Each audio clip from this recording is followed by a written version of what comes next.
ناراض نہ ہو جائے، میں قابل نہیں تھی، میری اوقات نہیں تھی، یہ من آنم کے من دانم، میں جو ہوں اس کا مجھے پتا تو ہے، اس نے میری حیثیت سے، میری اوقات سے، میرے ظرف سے، میری محنت سے بڑا بڑھ کے مجھے عطا کر دیا، میری چونکہ اوقات سے زیادہ دے دیا تو میں ڈرتی ہوں وہ ناراض نہ ہو جائے، کہیں میری یہ کھیل، یہ جو میں نے گھونسلہ بنایا ہے، یہ کہیں میرا ٹوٹ نہ جائے۔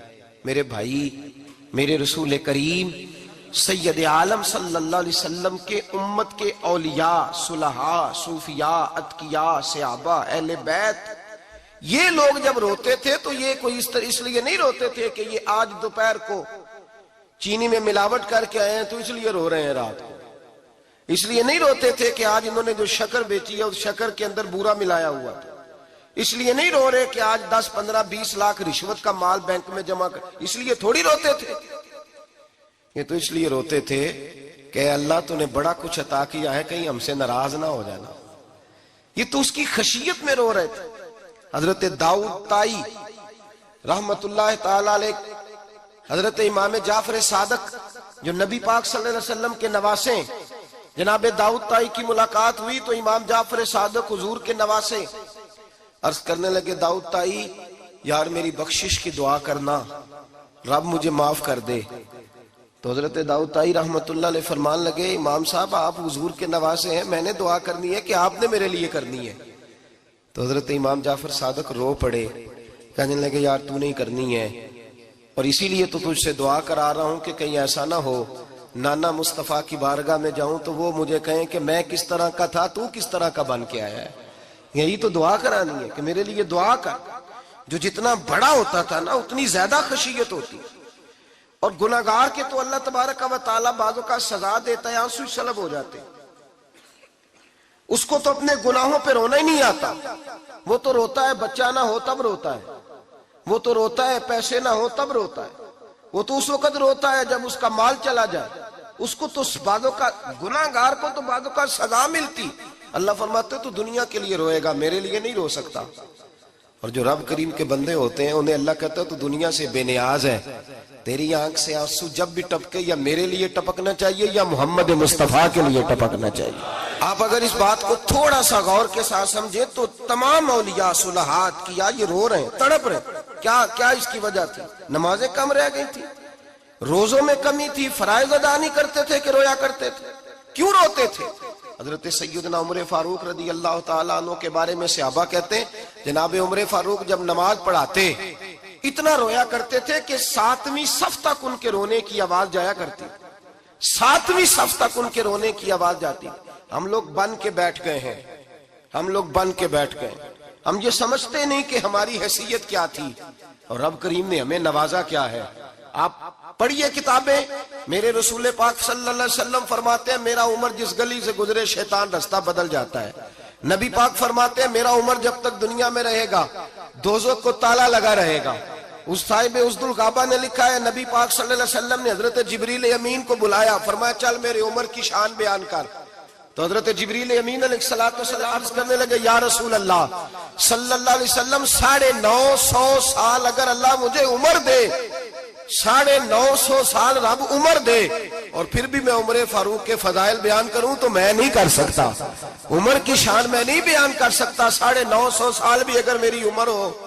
نبی پاک نے فرمایا پھر میرے ابو بکر کے بارے میں، عرض کی یا رسول اللہ ابو بکر کی تو بات اس سے بہت آگے کی ہے نا، وہ نبی پاک کتنی عظمت بیان کر رہے ہیں، کس قدر زیادہ رسول کریم صلی اللہ تعالی علیہ وآلہ وسلم ان کی عظمت بیان کرتے ہیں۔ حضرت عمر کیا کہتے ہیں، وہ لوگوں کو بتاتے پھرتے ہیں کہ تم نے دیکھا ہے نا میری کتنی عظمت ہے، وہ یہ نہیں کہتے، حضور فرماتے ہیں عمر کی بڑی شان بڑی شان بڑی شان، اور عمر کے پاس جب بھی کوئی جاتا ہے کہتے ہیں عمر آپ کا کیا مقام ہے، تو عمر فرماتے ہیں میں تو اونٹ چرانے والے کا بیٹا ہوں، میں تو اونٹ چرانے والے کا بیٹا ہوں، میں تو اونٹ چرایا کرتا تھا، میں تو 10 اونٹ نہیں سنبھال سکتا۔ حضرت فاروق اعظم رضی اللہ تعالیٰ عنہ سے کو پوچھتے جناب عمر آپ کا کیا حال ہے، تو آپ فرماتے یہ تو میرے مقدر ہے کہ میری بہن نے قرآن سنایا تو میں در رسول تک پہنچ گیا، ورنہ مجھے پوچھنے والا کوئی نہ ہوتا۔ کبھی جناب علی المرتضیٰ کا بازو پکڑ کے کہتے ہیں علی تو نہ ہوتا تو عمر ہلاک ہو جاتا، بھائی حضور شانے بیان کرتے ہیں. نبی پاک کہتے ہیں میرے ابو بکر نے احسانات کیے, بڑے احسانات کیے, میں نے سب کا بدلہ چکا دیا. ابو بکر کا نہیں چکایا. اللہ کی بارگاہ میں عرض کروں گا یا اللہ تو ہی اسے بدلے دے. اور جناب ابو بکر صدیق سے کوئی پوچھتا ہے ابو بکر آپ کا کیا حال ہے, تو ابو بکر صدیق فرماتے ہیں مجھ سے میرے اندر کا عالم نہ پوچھو, اگر قیامت کے دن اعلان ہوا نا کہ سارے لوگ بخشے گئے ایک باقی بچا ہے, تو مجھے ڈر لگتا ہے اکیلا ابو بکر ہی بچ جائے گا جو نہیں بخشا جائے گا. مجھے ڈر آتا ہے. او بھائی پن کے بیٹھ گئے لوگ, لوگوں کو پوچھ کر کے دیکھیں, کہتے ہیں کیا پاپ کیا ہے, کیا ہو گیا ہے. خشیت سے کانپتی ہوئی روحیں, تڑپتے ہوئے میرے رسول پاک کے غلام, اولیاء اللہ صوفیاء کرام کے رونگٹے کھڑے ہیں رب کریم کے خوف سے. جو جتنا مالک کو جانتا ہے اتنا کانپ رہا ہے, اتنا ڈر رہا ہے. جس کی آنکھوں سے آنسو خشک ہے مطلب یہ ہے یہ رب کو جانتا ہی نہیں. اسے کیا خبر اس کا جلال کتنا ہے, اسے کیا خبر اس کا عذاب کتنا ہے, تو کیا جانے. ان بطش ربک لشدید, جب وہ پکڑتا ہے تو بڑا سخت پکڑتا ہے. حضرت عثمان غنی کو 3 دفعہ میرے نبی پاک نے فرمایا جنتی ہے, جنتی ہے. العثمان فی الجنہ, العثمان فی الجنہ, العثمان فی الجنہ. 3 دفعہ حضور نے جنت کی بشارت دی. میرے مصطفیٰ کریم نے فرمایا میرا عثمان گلی سے گزرے تو فرشتے بھی اس کی حیا کرتے ہیں. جناب عثمان غنی جن کو میرے نبی نے 2 بیٹیاں دے کے کہا عثمان میری 100 بیٹی بھی ہوتی, ایک کے بعد دوسری انتقال کرتی جاتی تو میں ساری تیرے نکاح میں دے دیتا. وہی حضرت عثمان غنی قبر پہ کھڑے ہیں حضور کے وصال کے بعد, ایک قبر پہ کھڑے, آنکھوں سے آنسو جاری ہے, داڑھی ساری آنسوؤں سے بھر گئی ہے, روتے ہی جاتے ہیں, روتے ہی جاتے ہیں. غلام کہتا عثمان یار رونا ہمیں چاہیے, رونا ہمیں چاہیے, جن کو کوئی بشارت نہیں اور آپ کو تو 3 بشارتیں, روتے کیوں ہو.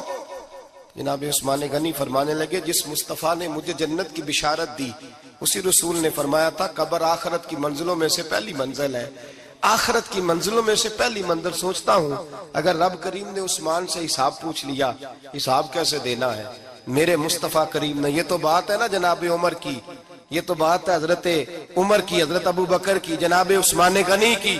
اور جس شیر خدا کے بارے میں نبی پاک نے فرمایا علی منی وانا من علی, فرمایا علی اور میں 2 نہیں, میں علی ہوں اور علی میں ہے. جن کو فرمایا من کنت مولا ہوں وہذا علی مولا, جس کا میں مولا اس کا علی بھی, اس کا علی بھی. جس مولا علی شیر خدا کو یہ درجہ دیا. ولی المرتضی اٹھے ہیں, نماز کا وضو کیا ہے, مصلی کی جانب جانے لگے تو جناب علی کا وجود تھر تھر کانپنے لگا, تھر تھر, چھم چھم آنسو برسنے لگے. حضرت سیدنا امام حسن آگے بڑھے, ابا جی کیا ہوا. فرمایا حسن ڈر رہا ہوں, مالک کی بارگاہ میں جا رہا ہوں, کہیں رب علی کو دھتکار ہی نہ دے, کہیں مالک علی سے حساب ہی نہ پوچھ لے, کہیں اللہ تبارک و تعالیٰ ناراضگی کی نظر سے ہی نہ دیکھ لے. او بھائی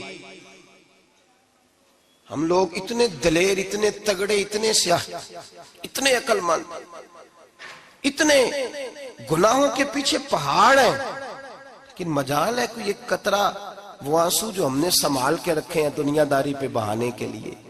کبھی اپنا حساب کر, کبھی سوچ. روز شکوہ کرتا ہے, کہتا ہے میرے پاس پیسے نہیں, گاڑی نہیں, کار نہیں, کوٹھی نہیں, سرمایہ نہیں.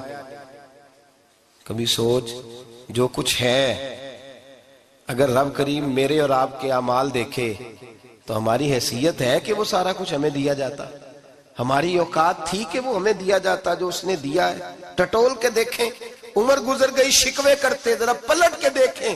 اگر ہمارے گناہ اور ہماری نیکیاں اکٹھی کی جائیں تو ہم جزا والے نہیں سزا والے نکلتے ہیں معاذ اللہ.